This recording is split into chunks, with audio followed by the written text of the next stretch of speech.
All right. Well, that was a good screw around session there. That was fun. Yeah. We'll kick us off official here. But Yeah. we'll keep. I think we'll probably just keep BSing the whole time anyway, so it doesn't really matter Yeah, it'll that probably be fine. much. Is there any, do you need a recording from my end? Would it help just in case or?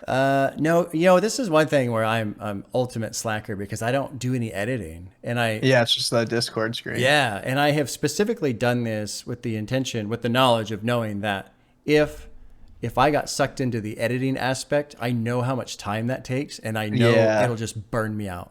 So I was like, Yeah. you know what? I'm going to keep my format kind of like the old school YouTube style. I where like it's it, yeah. Literally just, here it is, and that's what it is.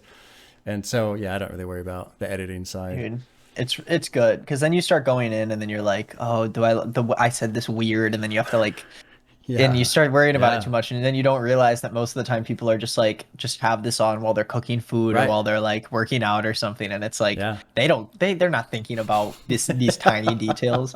That's a Well, lot of like my channel is like, I just learned that sometimes you don't need to be doing stuff. Sometimes it's fun, but like when it comes to certain content, just let it Yeah. speak for itself, you know? Well, and what's neat too is it's forced me to be a better speaker.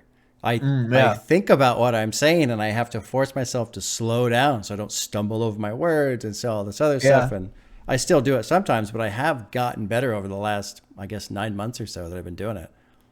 Yeah, for sure. I'm the same way. I continually learn and try to teach myself how to know what I want to say before I say it and then end it. Because a Yeah. lot of times I'll talk and I'll talk and I'll talk and I'm like, I didn't say anything for like 4 sentences. And then I'm like, I could have just put a pin in it right there, but Yeah. I felt like needed to keep going. Yeah, my wife does a good job when I'm doing my additional thoughts video. You can tell when I'm getting to the end because I just start kind of repeating myself. And Yeah. she'll say, "Okay, you're repeating yourself." Oh, okay, I guess I'm done. Yeah, that's good. Yeah. Well, we're here to discuss the new Denzel Curry album. Very exciting. Dude, I love it. Yeah. I started watching it. I haven't finished your watch, but I was so yeah. I think I got into you were at like, I think you were 5 songs in or something. Oh yeah. And I was like, I've never seen you this pumped about something before. I was like, this is great. I was pumped. Yeah, I was pumped. And yeah, and you put a good perspective into my head right when it started, that I was like, I did the, I do the rollouts and stuff and watch, which is interesting. It gives you a good perspective. Sometimes I wish that I don't do that though, but I know you were thinking about whether or not you should, and it's like, but I think it'd be interesting to see. And then yeah, I think what I'm going to do is, if there's, like he had the music video for Walkin', and he had Troubles, and I guess there was a video for, I don't know how to pronounce it. Zatoichi? Zatoichi. I called it Zatoichi for the longest time. Something like that. But I didn't see that one. But I was thinking, okay, going forward, if there's a rollout that has music videos, I'll watch the video and I'll just listen to the track once. Because if you hear a song one time and then you go another couple weeks, it's still new. And then when I get to it in the album reaction, I'll have the lyrics in front of me. It'll be like it's new anyway. So I think that'll still be okay. Yeah. I think that's good. I think that's a good way to look at it. I had an interesting first listen to this album because I was on a trip. It was when I was in LA, and I got through the day, and it was like, the album came out and I was like, I gotta listen to this before I go to bed. And I listened to it, and like it was an interesting listen because I was like very underwhelmed on the first listen. I was like, I was kind of going through every song and I was like, okay. Are you a big Imperial fan? Not really, no. Oh, okay. I actually haven't even listened that much into it. I usually just pull from his discography since Taboo, and I've heard like through it, I think 1 or 2 times, but I've never really got in. But I like when he kind of does that stuff. But this album, like, I don't know, I was just the first time, and that's the crazy thing about music, is because every time I listen to an album, I listen the first time and I'm like, you don't even know what you're listening to. Yeah, like every time I listen to an album, I'm like, you don't even understand what you're listening to, because you're gonna be listening back in a month. It's gonna be a completely different album. And that's kind of what's happened to me, is funny enough, I don't know if you know, I know there's no structure to this, but Yeah. like to jump forward a little bit, I hated and it was my least favorite track, X-Wing, when I first heard it. No, it's impossible. It's impossible. Did you have the same I loved it. Oh, no, you loved it. Yeah. Yeah, And now it's like could maybe be my favorite song Yeah. on the album. Like I am obsessed with that song and I can't Yeah. stop listening to it. I love But the it. first time I listened to it, I was like, I don't get it. Like I do not like this. I think it's a bad song. Yeah. And now I listen back and I'm like, how did I ever think that? It just boils everything down into such a and you know, it doesn't it knows what it is. It doesn't try yeah. to be too complicated and in depth. It's like this is gonna be kind of like Denzel jumping into a little bit of like mumble rap with like a little bit of this and that, and it's just but the melody of the chorus Yeah. and like the way it flows in and out is like It's almost hypnotizing. This is when I was trying to get through when I was listening to Die Lit, and I didn't really click with Die Lit, and people were telling me, oh no, you know, it's got this hypnotizing quality to it, and I was like, okay. And I went back and listened to it a couple times, and I did it with headphones too because people said, you know, that makes a big difference. yeah. And I could kind of get into it. The best experience I had with that album was when I was driving and just not really paying attention to anything. Then it really started to click. But X-Wing has that with the strings and the piano and his voice, the way it's kind of just rapidly going through. I was like, oh, this is just great. I love it. Yeah. And there were a lot of songs like that for me where like there almost weren't any that like really hit me the first time through, and sometimes I'm like happy about that because I'm like, okay, this is great, because you watch a movie the first time and it's like you see the movie, and watching it over and over again you know, helps a little bit, but like you know what you watched the first time, you know, the first time you saw like Finding Nemo, you know the story, you know what's going on. Right. But when you listen to music, it's like you don't grasp, and it just feels like a different song once you listen to it like 20 times, and it's the most bizarre thing to me. Yeah, it is because it becomes a different thing. Yeah. I had that same experience with I really like Mastodon, and they recently put out an album called Hushed and Grim, and it's like an hour and a half long, and part of the struggle I had was I never really had like a full block of time to sit down and listen to it, and so I'd start it and I'd get like 5 or 6 songs in, and then I got to do something, and then that kind of repeated a couple times, and I just wasn't really getting into it, but I wasn't actively listening either. Yeah. And then I finally had a chance. I don't know. I think I was just sitting down playing a game or something. I said, okay, nobody's home. I'm just going to fucking crank this album. Like I'm going to put it on the speakers. I'm going to blast it while I'm playing a game. And then I was like, okay, now I get it. Now I'm enjoying this album. I started putting hearts next to all the stars and shit. It's like, okay, here we go. Yeah. There's albums like that even in the past year where I'll just be sitting there, and it even happened with, I don't know if we talked about, I think we might have, I brought this up last time maybe, but with Igor it happened to me where I was sitting there and there's just that moment where it like clicked, and I was like, I've been listening to this album for 2 years, 2.5, however long it's been out for, and this is the first time that it's really like I liked the album, but it feels like a different world you jump into, and it's just so exciting because it can happen with like anything. And it's but weird. It's also scary because you don't know if it's gonna happen. Yeah, and it's weird how sometimes it's so random. Like it'll just be out of nowhere. All of a sudden it clicks, and you're like, oh, this is why people are so into this. And it can be like, maybe it's not even an album, maybe it's just a song, and you're like, I don't get why people like this song, but then on the 7th time, you're like, oh, this is why they like this song so much. So yeah, I listened from, I'll kind of give my perspective from the rollout stage, is that I sort of listened to Walk In, and I was obsessed with the video, and the more I got into it, the more I understood the way there's kind of that first long verse, and then it goes into this chorus, and I freaking love that chorus.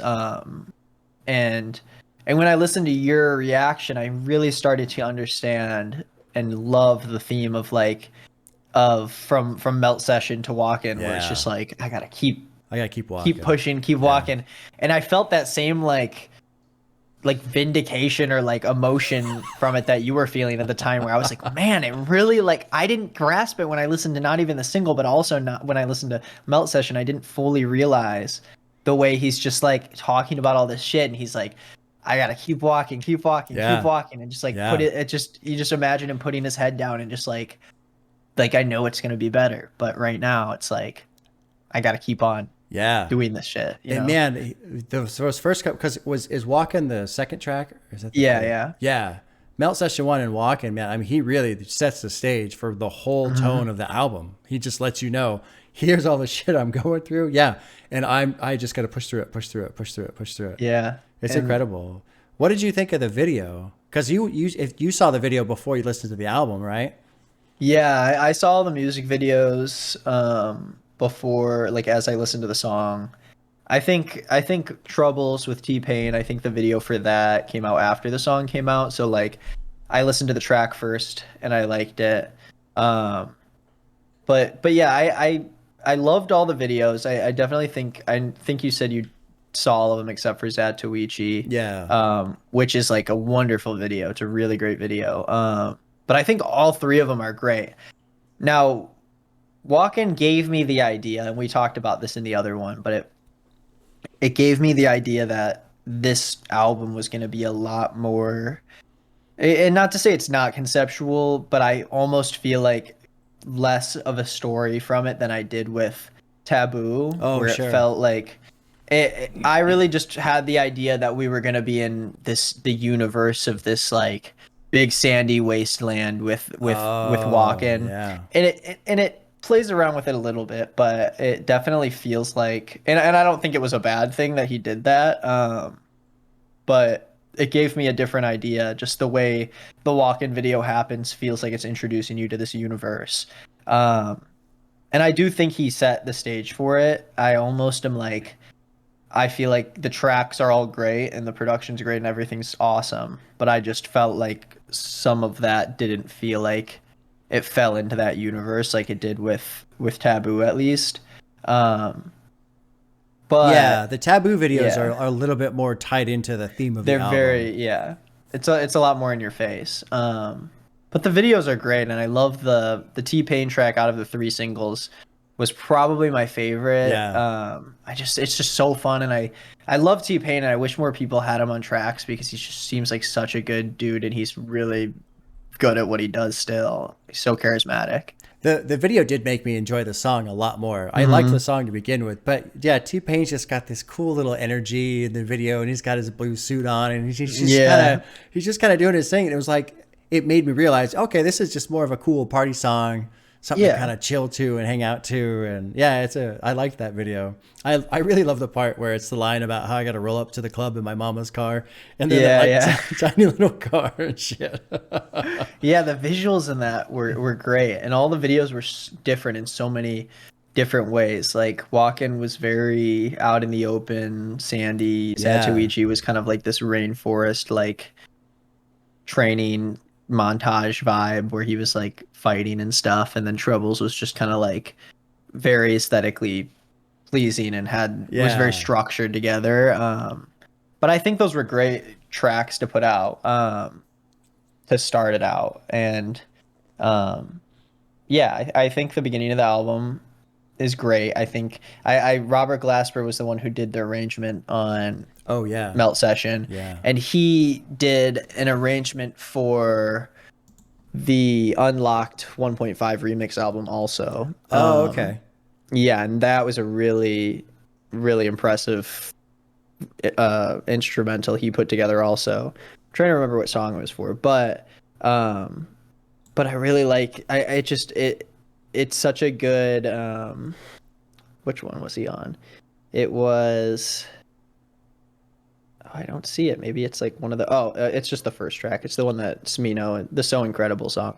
And it's so he adds in so many things that aren't in like traditional and like hip hop right now that make it feel like it's kind of cinematic in a way where Oh, it's okay. like there's just these more organic instruments and stuff, and I feel like Melt Session 1 really felt like Denzel having like he just had a list of shit he wanted to say and was just like this is the make a if you could do an instrumental for that. It just felt like he Yeah, was sitting there with the band and right. he was sitting down with a mic and he just kind of spilled it out. Yeah.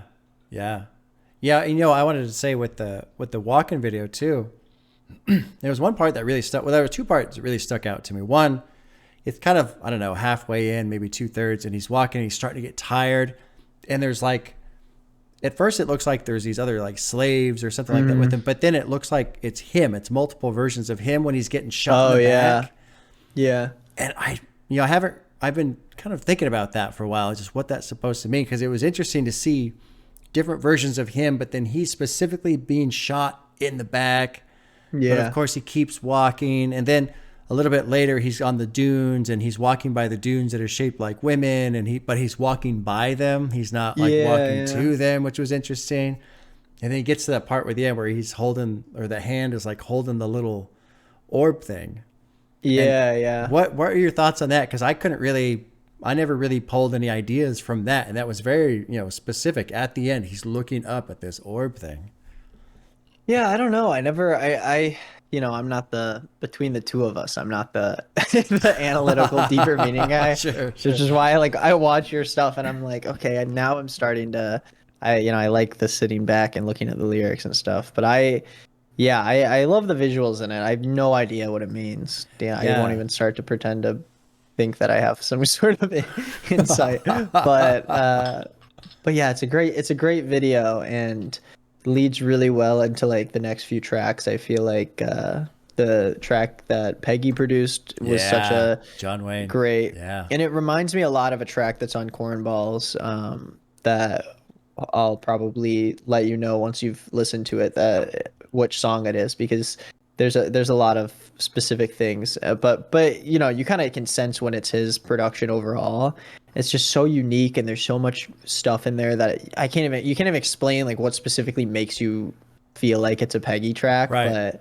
But well, I'm really happy that they collaborated on that. Yeah, it's the same thing with Troubles too. You can tell that's Kenny. Yeah, you can totally tell. Yeah. And I love that they got to work together for that and do it with T-Pain, because it's like they just have this chemistry that makes it feel like they are all on the same page. And I need to pull up the track list here so I can look at I know it's so funny to talk about it and then have a complete like blank in the mind of the tracks or the lyrics. Yeah. So the kind of worst comes to worst, John Wayne and The Last all kind of like it. Sometimes I package songs in an album together where I'm like, this is kind of the once those three songs are kind of their own little section for me. Well, especially with it being Denzel Curry and what he did with Taboo and the different volumes within that album. Yeah, it always feels like he's aware of, and I think most artists are, but there's definitely he does a great job of arranging the tracks in a way that makes it flow well, because you kind of go out of walking and you kind of let him have his fun for a little bit, and he's doing some tracks that are a little bit heavier, and then you go into Mental, which is just like a very beautiful song and like there's so much to it. I need to listen to it 100 more times, because like once I start thinking about it, I like blank on what even happens in that song. Well, I love the Bridget Perez, her vocals in that are just incredible. I love it. Every time it rolls into that track, I'm like, oh my God. Yeah. Mm-hmm. I love it. I also love the bar. I didn't realize that this said this, but he says, making sure the rain lasts forever. I'm slipless in Seattle. So it's like, he the rain and him not him slipping on the rain, but then also going into sleepless in Seattle is a pretty funny like. And it always rains in Seattle, which makes sense too. Yeah. He has all kinds of those little word twists throughout this album, and they're really cool. Yeah. Oh God, now I can't think of them either. I think I said it last night on the Additional Thoughts, but that one about how the world is darker than the integration of a Brooklyn Dodger. Yeah, man, that's really good. The first time I heard that, I was like, oh my gosh. And then you have I'm sure, I don't know if people pointed it out to you or if you caught it on the first one. The Run the Jewels one is like the one everyone's been talking about. Yeah, that was good too. And that line is just great. But there's so many things that make you feel like I've been listening to other like songs from other artists and stuff, and like sometimes rappers like will have songs where they like you can tell the verse isn't fully realized, and I've been listening to some tracks where I'm like man, this just doesn't seem like if they were sitting down knowing so many people were going to listen to it that they really tried to make every second count. Yeah. Because sometimes there's just be this long ass verse on a rap song. There's this one song on the new Dreamville album where there's this one verse by a rapper. And I was just like, man, everyone else kind of killed it on this song, and you just sort of sat back and put some shit together. And Yeah. I'm like, That was like, something. you That know, was something yeah, that go was interesting to me on the Genius documentary. I ahead. remember seeing a couple parts where he's in the studio and someone comes in to collaborate, and I can't remember who it was, but you could tell the guy wasn't into it at all, and then like he had kind of put like half a verse together, but didn't really, And it's like, yeah, you realize this is going on an album that millions of people are going to listen to. Like, it's weird to be there, and I don't know, maybe they just don't care at the time, but you have to believe they have some sort of like foresight, knowing where this is going. Yeah. So that is a strange experience to just hear someone phone it in, basically, like, oh, okay, there you go. And part of me can understand that, because I'm like, I probably said this to you or talked about it in the last one, but not understanding when I record a video. When I record a video, I'm not under the impression that like every word I'm saying is going to be broadcasted to as many people as it actually is. Right. And that's like something humans aren't like meant to be able to, my brain can't rationalize that. And so part of me is like, I can understand, but with music, I'm different. I think about it differently, where I'm just like, this is something that, I can do videos all the time, and there's audio and visuals and everything that plays into it. So there's a lot more going on. But when it comes to like music, it's just like what you say is what's going to be on there. And it's like, it's hard to, sometimes it's hard to, I can make the comparison, but I don't think I still understand how some people don't. It's like, you also are being put up against other rappers too, which is a whole nother thing against it. Is like, if you're featured on something, then you're being compared to the other verses. Yeah, and especially if your verse is only, 16 lines long. Yeah. Like you would think, okay, I got to come up with 16 lines. Not to say that's easy, but I'd be like, well, I'll put all the effort I can into making these 16 lines as good as possible, because this is the only little amount of space I get, so I got to maximize. Yeah. Which, tying that back to the album, it's like, it's crazy that not only on a lyrical front, but like it feels like every verse is like, Denzel knows that this is like gonna be on the, this is something that matters to the album, and it's not like, oh, I just need to make sure there's another verse on this album. Right. Every verse he does just feels like he makes it count, and then like every feature also feels that way, Yeah, I remember when I was listening to Tupac, Me Against the World, and I remember thinking there's a couple tracks on there where it felt like lyrically some of the same concepts were spilling over from other songs. And I mean, each song is its own and it stands on its own, but it's like, okay, maybe, I don't remember how many tracks on it, but like maybe instead of 14 tracks, it could have been, 12 tracks. And you kind of take some of these and tighten them up and put them in there. I feel like with Melt My Eyes, that doesn't happen. Each song is very individual and distinct and has a specific message that he's putting out there. And, it's all presented in its own way, and they all stand. And it makes me wonder how much leftover music there is from this. I wonder if he had more and he went, okay, this has got to go. This has got to go. This is, cleaned it up and made it nice and tight. Because this is a great, concise album, I feel like. Yeah. I feel like almost certainly like there has to be, for all of his records, there's got to be so many cuts. I know for Peggy, he's talked about in interviews how he has made like, there's some interview where he said something like he's made like just hundreds of songs before, like for one album, he'll put together like hundreds of songs and just like, find the bits and pieces that he needs to kind of craft it into something. And I'm like, man, to just have access to like the amount of stuff, because he'll put songs.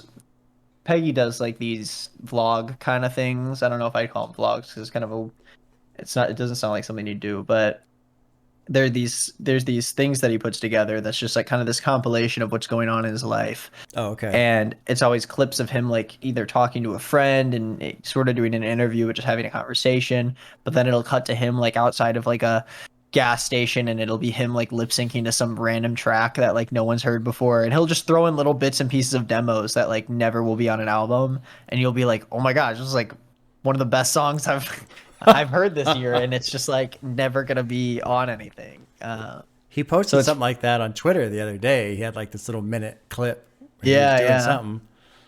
I'm honestly kind of in love right now with his most recent like Twitter rampage. He's just been going off lately, but it's been more of like a I mean, I haven't been following him that long, so I don't know his whole, Twitter arc. But it seems like he's been a little bit happier lately, a little bit more uplifted, which has been cool. But he's still just going on his kind of trademark rampage. Yeah, he does that a lot on Twitter. He has a lot of fun on I like it. There. I like it. Yeah, he seems to just be such a like he thinks so deep about everything that he does that like, and that seems to have happened with Denzel too. He had a thing online like a year ago or something where he talked about wanting to quit music because he was his everything he was doing wasn't being fully recognized, and he felt like so much of his audience didn't understand like what he was trying to do.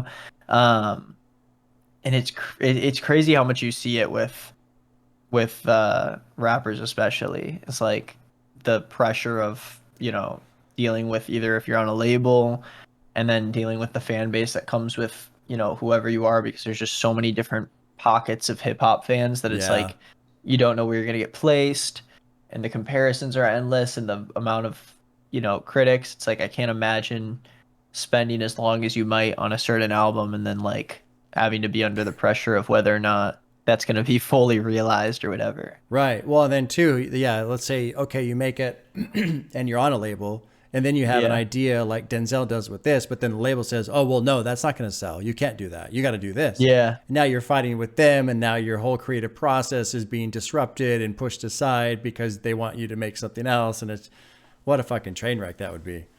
Yeah, I feel like it happens so much with musicians, especially, is like because that industry is just so far gone in terms of what it is trying to do between being independent or being on a label, and it's like most of the time if you're on a label, you're just so stuck behind so many layers of approval that like it's not even you anymore. Right.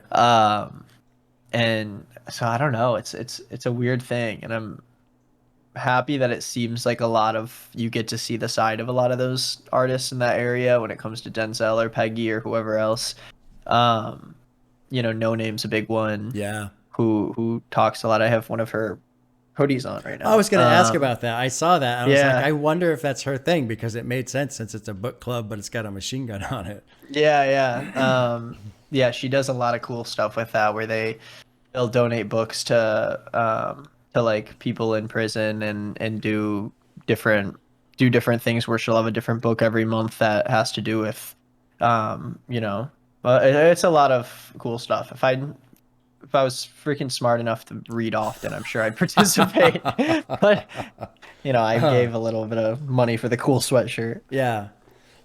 Yeah, I want to go back on what you're talking about a little bit, because I feel like that what we were discussing, critics, labels, comparisons, all this stuff, I feel like that is a drawback of hip hop. This is something I've slowly come to understand, the competitive nature and some of the goods and the bads that go with that, and more or less. But I've noticed over the last, I guess, it's almost been a year now, there's two kind of things that exist within hip hop. And one, it seems like new artists just get pushed away for whatever reason. There's this weird stigma around new artists and people trying to make it. And it's like there has to be some sort of collective agreement of, okay, you're cool. And then everybody goes and says they're cool. But until that happens, for whatever reason, everyone's like, no, I'm not, whatever.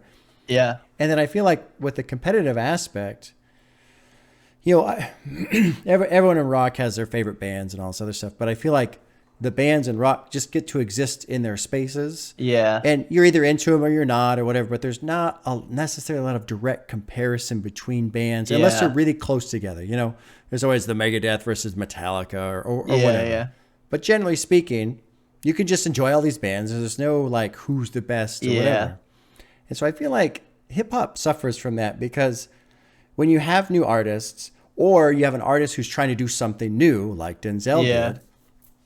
You're immediately pitted against this whole competitive space in how if Yeah. you don't clear these bars, okay, well then you're just bad. It's not good. Yeah. Even though it is good, and Hmm.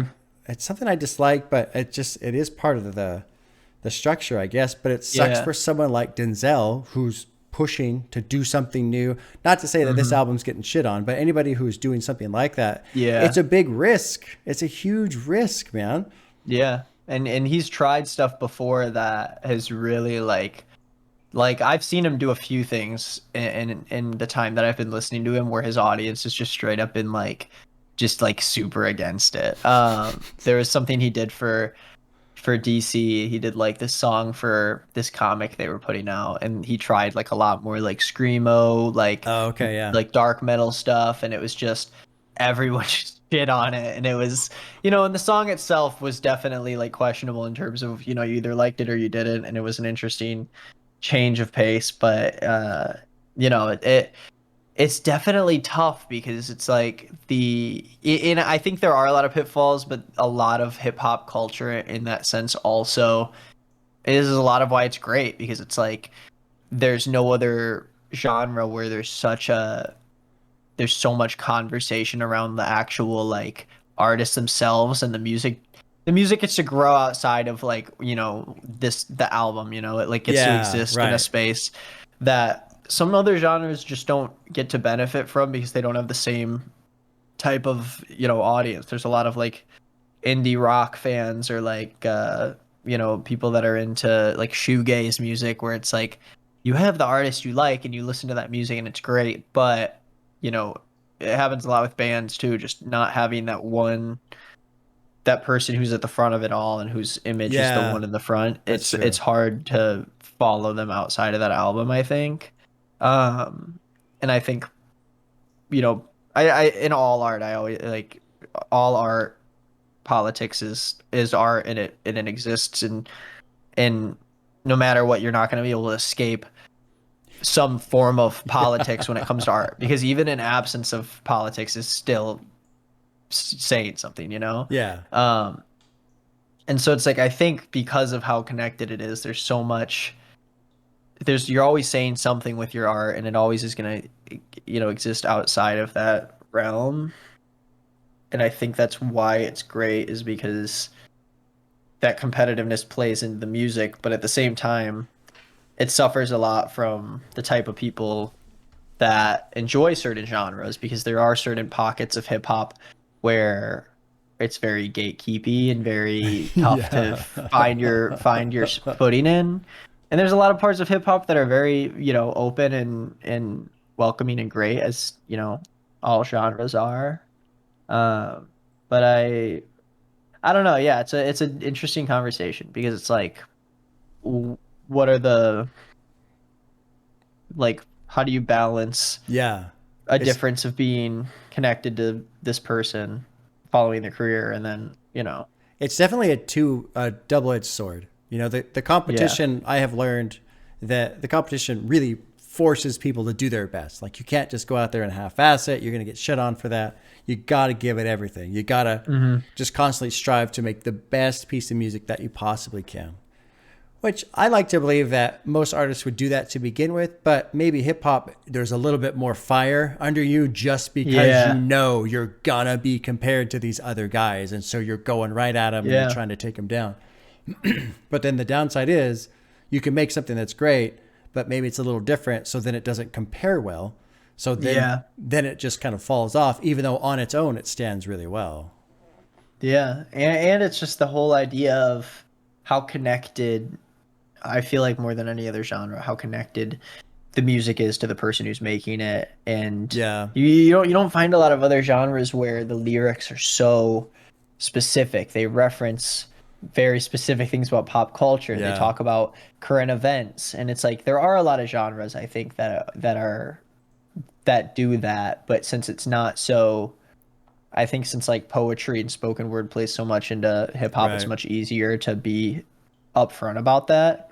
So I think there's a lot of other genres that probably do that and are probably a lot more political, and I'm not, super aware of that. But I think with rap, at least, it's like everything is so connected to who's saying what that you have to be in the way music grows, how you have to listen to it. It's so hard to get your foot in the door when I'm listening to someone like Denzel because I already know what he's been doing. I know his story. I know where Right, his head's right, at, right.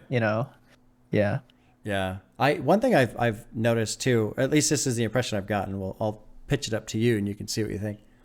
With between rap and rock, I feel like with rock, a lot of the and this is a general statement. It's not all, but generally speaking, I feel like with rock, a lot of the songs out there tend to relate to more of an internal struggle, like somebody's dealing with Yeah. their emotions or they're dealing, it's kind of like an internal monologue or expression of emotions or something like that to something that's going on within them. They're thinking about this thing and they're going through this thing, whatever. I notice with rap, there seems to be a lot more of a external struggle, like struggling with the Yes. things that Yeah. are outside and around. And Mm, it's interesting. I don't know. I've noticed that it's interesting to me. Obviously, rap has some songs that are personal and internal struggle. I mean, Frank yeah. Ocean's "Blonde" is a great example of that. Yeah, for sure. And there's rock songs that have external struggles too. But I've really kind of have noticed that, and so I don't know. I just wanted to throw that your way and see what you think about it.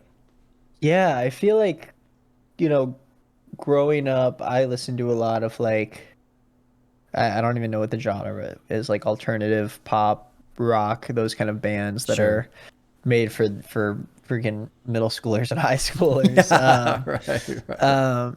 And a lot of it is so rooted in your internal feelings. And even as like someone who like I continually try to get better at writing music and wonder where, figure out where I am with lyrics. And my biggest struggle when writing music, especially now or even the past few years, is that I always start off lyrics with like I feel. Right. Yeah. And Yeah. I'll always be writing and I'm like I like even when I come up with lyrics on the spot and try to fix that melody into something, it's like always starts with like I feel or I don't or I can't or I something. And I'm like I always try to step away from that and try to detach it from it just starting off with the same thing I've said a million times.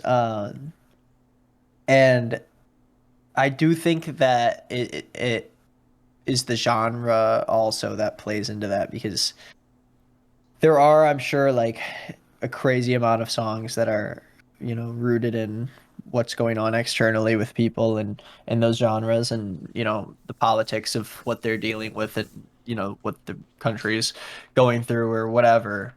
But I do think that because the lyrics tend to be more vague, that it might just translate to being more internal and Yeah. I don't Maybe. know. Yeah. Yeah, it's an interesting thing. Yeah. Yeah, there are some rock songs that I love that when I get into the lyrics, this is something I love about hip hop and rap is that Yeah. you can get some amazing, amazing lyrics, and there's so much more being said. But some of my favorite rock songs, like Stone Temple Pilots, "Plush." Do you know that Uh-huh. song? I don't Go know the song. well, go listen to it. You probably heard it. You'll go, "Oh yeah, this one," Uh-huh. and then read the lyrics, and you'll just go, what the fuck is this guy talking about? Like, are you Yeah. just on heroin right now? Like, I have no idea what the song is Yeah, about. yeah. But there's just something about his voice and the way he sings it, and I'll sing all the words with them, having no clue what any of them Yeah, yeah. mean. That's funny. Yeah. And there are like yeah, I know some bands where there's certain songs where you're like, I don't know a word you're saying, and I'm just sort of like mumbling and coming up with random words to like string together what I think is going on. Um, and yeah, I don't know. I love that about hip hop is that you can listen to it for, what I always put forefront is just like the feel and the production and everything, how it first initially hits you. But then the more you dive in, you're like, you understand what they're saying, and then you start tying together what they're saying with how the mood and how the track is. Yeah. Um, and I feel like it's done so well, especially in this album. It's like, um, even in, the first leg of it, but throughout, it's like you really feel this sense of like the song is moving on and chugging along, and Denzel is also doing the same thing and getting what he said out there, but like knowing that his his ultimate goal is to like say what he needs to be, what needs to be said, and keep pushing through it, and he just kind of throws it all out there. Because even like the last track on the album is like Oh, the he doesn't take L's. us, The yeah, he doesn't L's. take a second to slow down. He just Yeah. keeps going back into Just more keeps going. bars and like Yeah. yeah. Yeah, and I think one thing I really, really appreciate about this album is that he's putting all this stuff out there, all the stuff that he's struggled with, the whole range, but he manages to do it without being preachy about it. Yeah. He's not up on a soapbox telling everybody else what they need to do and not do, and this is why you're wrong and this is why you're. No, he's just basically putting himself under the examining light and going, okay, here it is. Here's just everything that I am, everything I'm made up of. I like that line talking about I take all my, it's not perfection. So I take all my qualities along with my flaws and I put them up on the shelf next to each other. 'Cause Yeah, that's yeah. exactly what he's doing. He's taking everything and putting it in a jar and, filling it with formaldehyde and preserving it and just going, okay, this is all me. This is like a catalog of me. And anybody can come look at it and you're free to think whatever you want. It doesn't matter because that's what it is. And there you go. Yeah, wow. And I don't know, he shows it so well. I think going from Troubles, and then we have to talk about Ain't No Way, and then going into X-Wing is such a like the middle of that album. It's so nice to see an album where you don't feel like it tapers off after the Right. first It just 60%. keeps going. It just keeps going. The fact that you have Sanjuro and Zatoichi at like in the last three songs is just crazy because it's like such a hit in your face, and then even the Ills doesn't like slow down enough for you to be like, oh, this is this is everything. You're just like, you get through that album and you're like, wow. Yeah. You would think it's a 10-track album, Right. And that it happened so quick, and it's like, how did you get all this out? But yeah, Ain't No Way is a very special track because it almost feels like, and it is because it's pretty detached from him, because the original song wasn't even meant for the album. It was just like, at least from what I've heard from him, it's like everyone happened to be in the room at the same time. Oh, no all shit. the artists on the song. Yeah, it says, I'm trying to see if I can. It says that, no, apparently Robert Glasper played the keys on that track also. And yeah, apparently all of them just happened to be in the room at the same time, and just like and they all just kind of threw everything together, Awesome. and then they didn't know what to do with it, and then they like it found its way on this album, which I'm so happy it did, because it's crazy, because it's I don't know exactly how long it is. It's 4.5 minutes. Yeah. And I think it's like 2.5 minutes in. It's like the first time you hear Denzel's voice. Right. He's way in And later. Yeah. it's great. It's like it's the last verse on the album. Right after that great JID verse that I am so sad how short it is, because it's wonderful. And it's a beautiful song, because the first half you just get hit with that one interlude where they're just chanting "Ain't No Way," Yeah, and then it goes yeah. into Rico's. It's just like, it's like the only thing I wish the song had was more of that bridge with the "Ain't No Way" and more of that hype stuff before, because it's just so good Yeah. that I want more of it.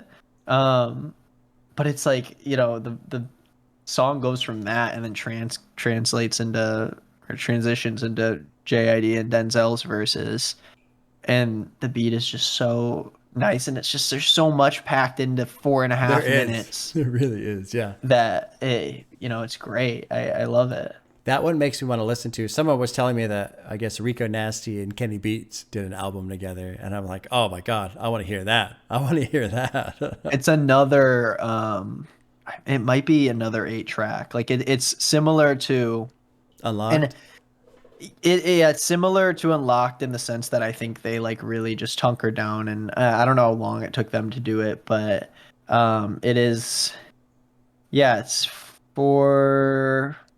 9 songs and it's 19 minutes long. Oh, So yeah. it's like a real Yeah. it's like a real short one, and it's just a lot hitting you in the face. That sounds And awesome, man. I love those like those duo albums that he does. Like they're just so just like a nice short and sweet project where they just get together and they just Yeah. make a ton of shit and it exists in this one small little world. Because when you do it all back to back like that, it's like you get all this shit out and it all fits. You don't even have to try to thematically make it feel Right. together. It's like Right. how Unlocked is, where like he might not have had this crazy like story like he did with Taboo, but since they did it and they were in the moment and they had it all come together, it's like, yeah, obviously it's all gonna sound like it belongs on the same record because it happened in like a day. So it's, Yeah. you know, Yeah. I think it's great. It is cool. And I think too, I feel like with that kind of project, they get to shrug off a lot of the things that, like you were talking about earlier, the label Mm-hmm. pressure and the critics and the fans and whatever. Because when you do something like that, it's pretty clear from the get-go for everybody, hey, we're just having fun. We're fucking Yeah. around. Don't take it too seriously. It's only a 19-minute project. Don't just Yeah. take it or leave it, take it or leave Yeah. it. Yeah. Yeah. The other thing I just found is the quote um about the song that Denzel talked about, "Ain't No Way," and he said, "You would think it's a hard song to pull off, but the night we recorded that shit, it felt like it was the easiest thing that ever happened. Everybody was there. The link up was crazy because I went there for a Josiah session. I think that's how you pronounce his name, and he was working on this song that Denzel was on. And so he started writing his verse for the Josiah song, and then apparently Rico was in the next door, and they didn't even know she was in the building. And so when Denzel came out of the room to write his verse, Rico came out at the same time, and they started talking, and then Josiah came up, and then Rico said that she was just gonna call JID, and then JID showed up with Black, and they were together. Oh, And that's then funny. apparently, like as they're finishing, like Robert Glasper shows up and does the keys. Um, but man, it's hilarious. I want to save this whole quote because there's this huge quote that I'll send to you, but it talks about the whole way that the um that song came together. But I think it's great because it's just like it the song all fits together and they have the everybody fits in the "Ain't No Way" thing because you know, Black uses it in his verse, Denzel starts his verse like that, Rico Yeah. starts his verse like that, Josiah has the interlude where he's like chanting it. And I think it starts with JID starts his verse like that too. Literally every line, it's like every single line starts with that. It just So it that's it almost awesome. makes you wonder if that's how they came up with the name. Like there ain't no way we're all here together right now at the same time. Yeah. Um, it's crazy. And I love that kind of stuff. Like just being able to have music in the moment and feel like you can tell. Like my favorite thing about songs, there's I'm sure you know about like Dreamville and their albums and I don't or know if you about know anything about the Dreamville. label. No. So that's J. Cole's label, and it's a lot Oh, of okay. Atlanta rappers with JID as like kind of the right hand man on that label, and Earth Gang's on there. Um, and so they do these collaboration records where they'll kind of have they just put out like a mixtape, but they put out like Revenge of the Dreamers 1, 2, 3 came out in 2019, I think. And it was just like a ton of tracks with like all these different producers on it. Every single song, there's just like a ton of names on it. And there's this one song on it called Wells Fargo that was just like, and they made a documentary about it too. I think they did the whole thing in a week, and it was 10 days or a week or something where like everyone would just, whoever wanted to come to the studio was just invited Oh, that's and awesome. they'd come in and people would run into the booth and record a verse and it's like, there's this one song called Wells Fargo where it's like the whole chorus. It's just a song with it starts with a chorus. It has two it's like JID, one of the guys from Earth Gang, Guap Dad 4000, and then I think Buddy or someone. And it's like four verses that are just like four of the best rap, like just back to back. Every single that's verse is just awesome. like 16 bars or something of just like straight, like just going as fast as it's a fast song. So it's like this chorus starts and it's just them chanting this chorus. You can tell there's like probably 8 people in the booth just screaming around this microphone. That's awesome. And the beat's crazy, and there's like the beginning of the song, you can hear people like yelling different things, and then it does like verse verse back to back, hits you with another chorus, verse verse, and then they end the song, and it's like just and you can just feel. I love how, especially in hip hop, but in every, there's so many albums where, like, I assume there's still a lot of rock bands who record all their shit together and aren't doing stuff where it's like, hey, put your bass line down. It's like, no, we practiced the song together, and now we're all doing it once. And then there's some albums that I've heard from bands that I listen to have done rock stuff where they're like, oh yeah, we did this all live, and you can really like feel it in the music. And I think it's great that even with like a lot of hip hop, like it might be impossible to do in a lot of songs because of how digital everything is, but you can still find that like cohesion of being able to tell, Well, when you were talking about that, I was immediately thinking about Wu-Tang, and how they come in with all this energy and all these guys, and it's the Killer Bees and the Wu-Tang, the Clan's coming for you. That's just badass, man. Yeah, it's cool to feel that energy and how you can make something feel so like epic and cinematic without needing even like a visual, Yeah. And you can tell whether or not something is genuine or if it's, being phoned in. Yeah. I almost crazy. I almost wonder if it's some sort of like primal thing, like it's so common for people to get together and hang out and sit by a campfire, and like everybody loves that. Everybody just loves that. And so I wonder if like the chanting and the groups and the, if it's just some sort of primal thing. It's just like so ingrained in our DNA that you feel it. Yeah, you can't help but connect to it. Yeah.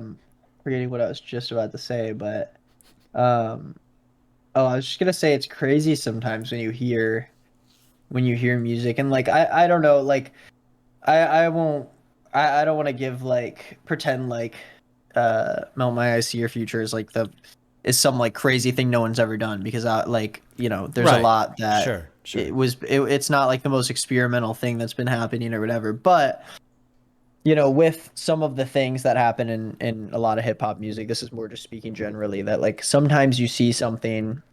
I saw this crazy movie. It kind of is related. Have you heard of this movie, Everything Everywhere All at Once? No, I feel like I've heard of it. I certainly have not seen it, but I feel like I've heard of it.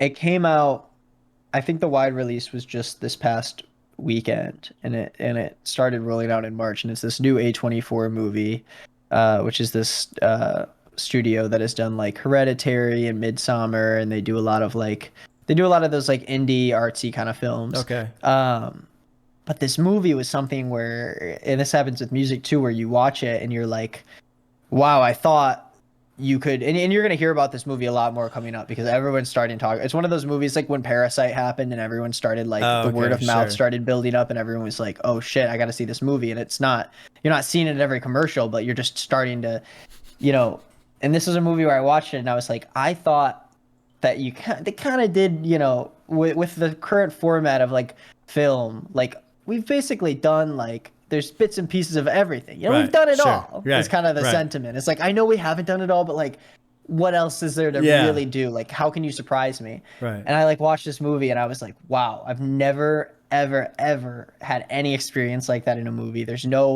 And I watched that movie and that's the first time, like my favorite movie is The Incredibles, which it came out like when I was 2 or something. Yeah, right. Yeah. And it's like I watched that movie and I was like, this is my favorite movie of all time. Like straight up. It like I've never seen a movie that I've had an experience like this before. And it's so cool to see that sometimes, like in music where you hear something and you're like, okay, well I guess like we haven't done everything yet. Yeah.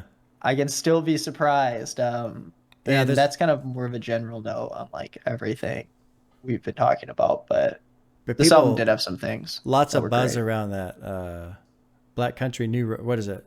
Black Country New Black Country.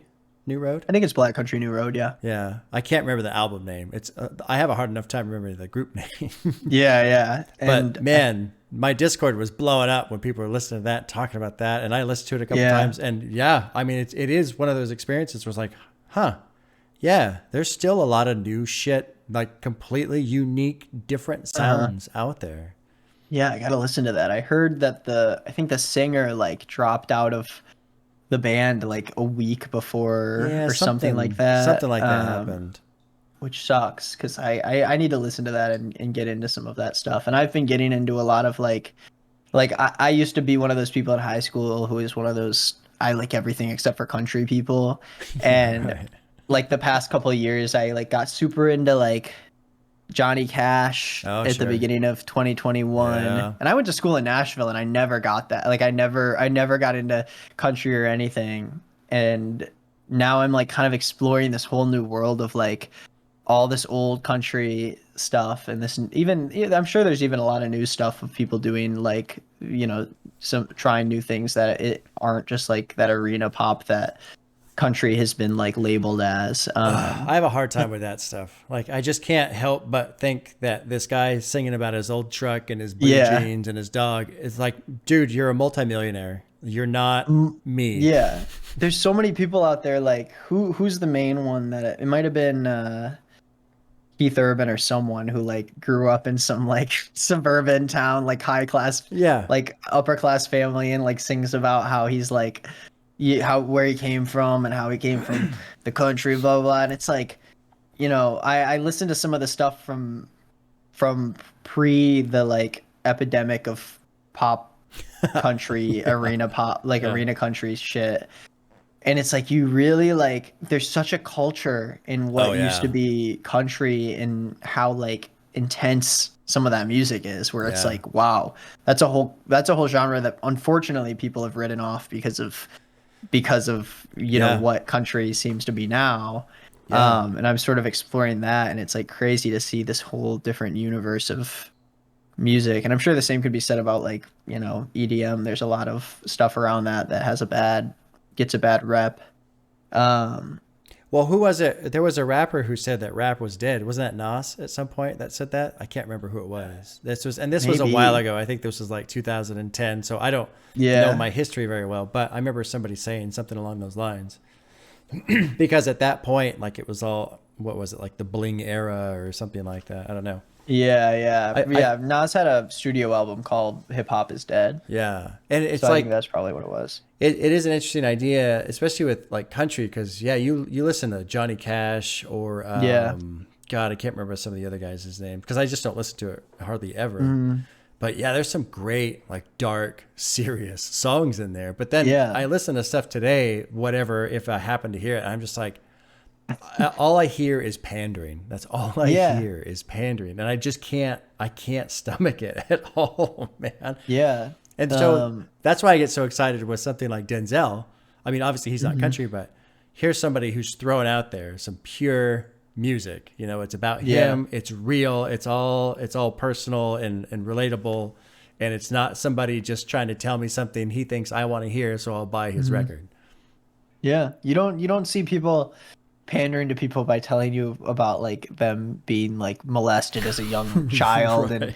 and all the shit they go through, and you listen to that and you're like, this isn't something that this isn't something that it's not comfortable, you know? Right. And that's part Yeah. of the reason why it works so well into it, because you have this beat that and I keep going back to Melt Session because it's such a great It's a great start to the opener. record. Yeah. It's like the more I listen to those lyrics, especially once I listen to even now I'm talking about it and I'm like, and you feel like it just feels like such a like I don't even know. Part of me almost wishes that this album was just released as you listen to it, where it's like, and I love when albums do that, when it's just like, here's the album, like I'm no singles, no music videos, sure. nothing. Like we'll worry about music videos later. Like this is your album.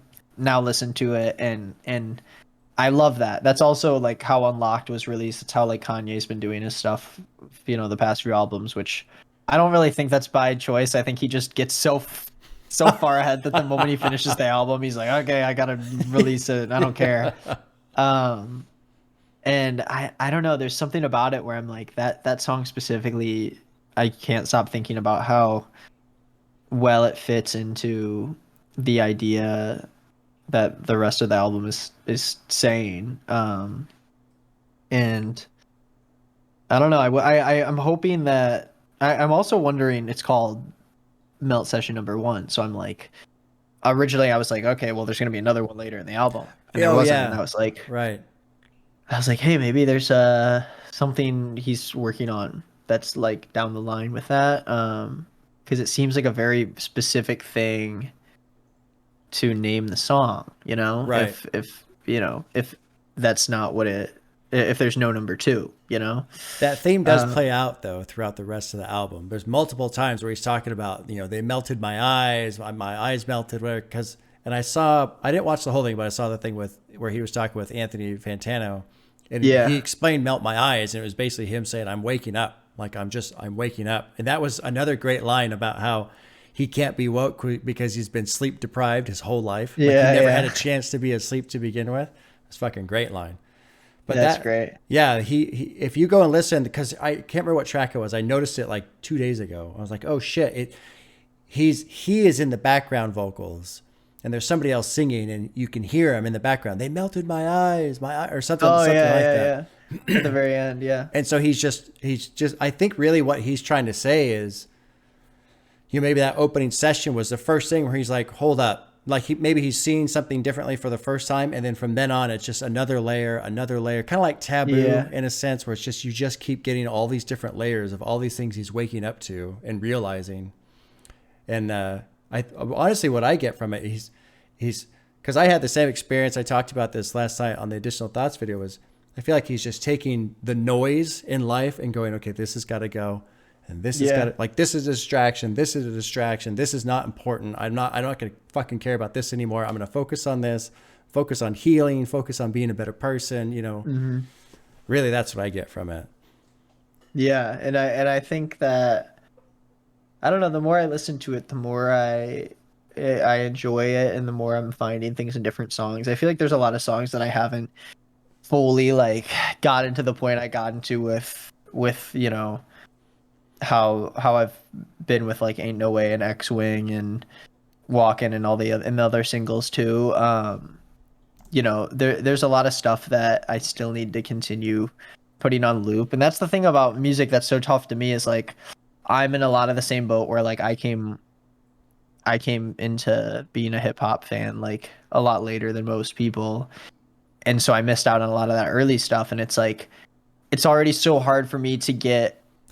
Like, if I listen to an album once, you could basically say that I never listened to it, because I'm not going to remember, like... Right. Yep. Yeah. So it's like, I need to have... There's albums that come out, and I'm like, man, I got to listen to that. Like, albums that I would have been excited about normally from a rapper, but I need that, like, initial session where I'm, like, really focused in, and I'll never listen to an album because I'm like, I need to give it the time. Right. And if I don't give it the time... Right. And I listen to it once in the background and never listen to it again... You can basically pretend like I never even heard the thing, because you know, that's how it is. Yeah. Or like you were saying, maybe you kind of do hear it, but it just doesn't hit you the right way. And so you pass it, you know, you kind of go, well, no good. When if you would have listened to it 4 more times, then on that 5th play, it would have landed and clicked. And then you would have went, oh, I get it now. And you would have been totally into it. Yeah. Yeah, exactly. So I don't know, like I'm wondering, and I don't know, this is something that this could be a question to throw out to people watching this, but like, I wonder how many people, how people process music in that way. Cause I'm such a person that needs so many listens to get into something that it's so hard for me to listen to enough music, because it's like, if I don't, and then it's the even farther thing where it's like, if I listen to an album, I have to really like it to continue listening to it.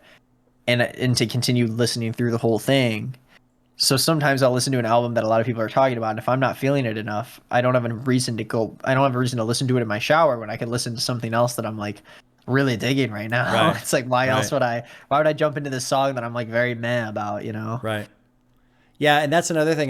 There was another episode where me and the other guy were talking about how it's tough with new music because sometimes you'll be in a certain mood and you're like, man, I want to listen to something that matches this mood. But then you're like, well, I want to hear something new. You know, I've been listening to this a lot. I want to hear something new, but you don't know what the new thing is because you haven't listened to it yet. So you don't know if it matches the mood. And it's this weird catch-22. So you never check it out. You never listen to it, but then you never hear the new thing. So you kind of get bored with what it's. So yeah, you just have to like, I don't know. I mean, that's my favorite part of this channel is I legit have a dedicated space of time every week. Yeah. I sit down and listen to an album start to finish. It's been great. Yeah. It's been great. Yeah, that's awesome. I'm like, I wish that I had more of a, I don't know. Like sometimes I wish that I had that for like the first listen to an album is like how I will remember it because it's like if I listen to there's certain songs where I'm like, man, the first time I listened to that I didn't realize what I was like getting into or I didn't realize what I was listening to because now it's like this monumental thing to me. And so that even happened to me today. I went on a run and I've been, you know, the new Vince Staples album came out and I haven't been like super into him. I like some of his records, but like his last album I never got that into. And this new one I listened through it like once and it really like caught my eye and like there were some songs that I was like, okay, this I really like this and it's worth listening to. But I started running and I was like, okay, I could put on that album and get more into it. But also I probably will get a little bit bored because I don't know the songs well enough to be like super into it and I'm thinking too much about all this stuff. So I like end up putting on some songs that I like already know and I'm already digging. And I put on a lot of the Denzel stuff and I put on a couple songs from that album that I already like was really into. And so it's like hard to find that time, especially now when I'm like at home so much. It's like so hard for me to find time to listen to music. I used to be driving back and forth from school and I used to, go on longer car rides and now it's like I don't get in my car anymore. Yeah. And I also I'm not working out enough to be able to listen to full albums and then, so I feel like that's the toughest part is like you want to give the attention of an album by sitting down and just listening to it. But also it's really hard to just listen to music. It is really hard. Because there's there's nothing to look at. Even if like in this situation, we're both at our desk right now and like there's times like when I get off, I'll turn on some music, right? And but like, okay, well, I'm on Discord. Oh, well, someone will send me a message. I'll start typing or I'll go check this. And all of a sudden, the music's been on for 10 minutes and I haven't listened to a second of it. Exactly. Because I'm just distracted by all this other shit. I do that all the time. I will spend so long figuring out what I want to put on just so I can ignore it. Just so I can and it's so funny to me. And I've been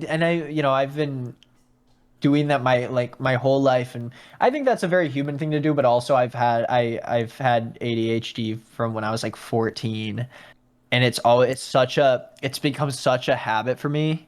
And I think most people do this anyways, so it's not even like but I do it with really everything. It's like I will hold off like eating a meal for like 20 minutes just to find the video that I want to watch while I eat the meal. And that's at least like I'm focusing, but then I'll be looking through my Spotify trying to find a song to play just for me to literally not have any idea what I'm listening to. Because the way your brain tunes into something, it's like you will just completely not have any idea what just happened. Yeah. And you're like, well, there goes that. Like that's fucking funny, man. That's great. Yeah. And I'm not trying to disrespect Die Lit, but that's what a lot of people told me about that album and why they liked it so much was I just put it on and it's in the background and it just exists in my brain in that spot and it's perfect for, while I'm studying or I'm doing whatever, it's just there and it's just constantly there. And then you kind of get used to that like flow of sound, not necessarily songs and stuff, but you get this sound familiarity and it exists. And I think that's why that one clicks with a lot of people. Yeah. There's certain albums that will click with me in a certain time. Like, I'll either be like really high playing video games or I'll be on a run or I'll be in the shower and then it'll just like click. And I'm like, okay, this is, we talked about that before, but like, it's funny how I won't expect a certain album. I'll blast a song in the car and I'll be like, that's fun, but like I'm not into it. Right. And I don't know when X-Wing really clicked with me specifically, but that song is like, I will just play it. I'll be about to take a shower and I'll cue it up 3 times on my phone. Oh yeah, dude. Yeah, that's a great and one. And when I originally listened to it, I was like, I don't get this. Like, I cannot. I was like, this is just a bad. Like, I was like, why do you put this on the album? Like, this is just so out of place, and I hate it. And I like did not like it. And I listened to it a few times on the plane back home. I finally got back home, and then I remember being like not upset, but just so confused because whenever a new album I like comes out, I go to Reddit and see I go to the discussion thread. Oh, sure. Whenever I watch any piece of media, I like always go to Reddit and go to the discussion thread for it, and just see what everyone's saying about it. And like, I was so like confused and also like annoyed because I was reading through it and everyone's like, "Yo, X-Wing goes hard. X-Wing's crazy." And I was like, "Am I listening to the wrong song? Like, the song isn't good." Oh, that's funny. And now I've listened to it, and I listened to it, and I'm like, I can't stop listening to it. I keep playing it for everyone, and I'm like, I don't want a car, I want an X-Wing. Yeah. I mean, that right there. Well, and just the way he says it, too. I don't want a car, I want an X-Wing. The way he mumbles through it, yeah. It's so good. And then you can hear the string in the background and stuff, and it's just great. Yeah, it's great. It is very addictive. It just sinks in. Yeah. Yeah. Well, we're at an hour 15. We should probably call it, I suppose. That was I loved that conversation, honestly, but it was very haphazard, which I think is better. I feel like that's how it always goes because I'm like, I think it's pretty nice, but hopefully people enjoy that. I think people liked some of what they heard in the last one, so yeah, they did. No, they really did. Yeah, it was a very favorable response on the last one. So, and everyone was like, "Yeah, get him back," and I was like, "Okay, I'll get him back." Sure. Yeah, I just want to say thank you to everyone who doesn't know who I am and who welcomed me and is welcoming me back because I'm not. I feel like the Venn diagram of our audience is pretty small. Not a lot of overlap. Right. I talk about hip hop to my audience, and everyone's like, talk about like Harry Styles or something. And I'm like, man, I want to make some videos where I just get to, and I have a couple of videos where I decided to talk about like I have a couple of videos where I talked about like freestyle rapping and like really hilarious bad freestyle rapping, but like you got to package it together for the people who also don't enjoy hip hop. And it's nice just to be able to say stuff and then have everyone be like, I know what you're talking about. I actually know way more than you do about this subject. Because like I don't know that. Like I don't know that much about hip hop, but I like talking about it. Yeah, it's fun, dude. It's a lot of fun. I'm glad we got to hook up again and do this. Yeah, sure. I think that was episode. I don't know. I think I'm gonna stop saying the episode names in the video. I'll put it in the description, but I won't say it anymore because the last month I've had the hardest time keeping track. yeah, I get that. It's episode 16. Oh, okay. 16. There we go. As long as you haven't shot a last one since the no-name one. I think I do have one more in the books. Yeah, okay, I've got one more. So 16 or 17. Yeah, one of those numbers. We'll see which one. Cool. All right. Well, everyone watching and listening, if you're still here, we applaud your effort. That was fantastic. Well done. Yeah, and you did it. We'll see all you guys next week.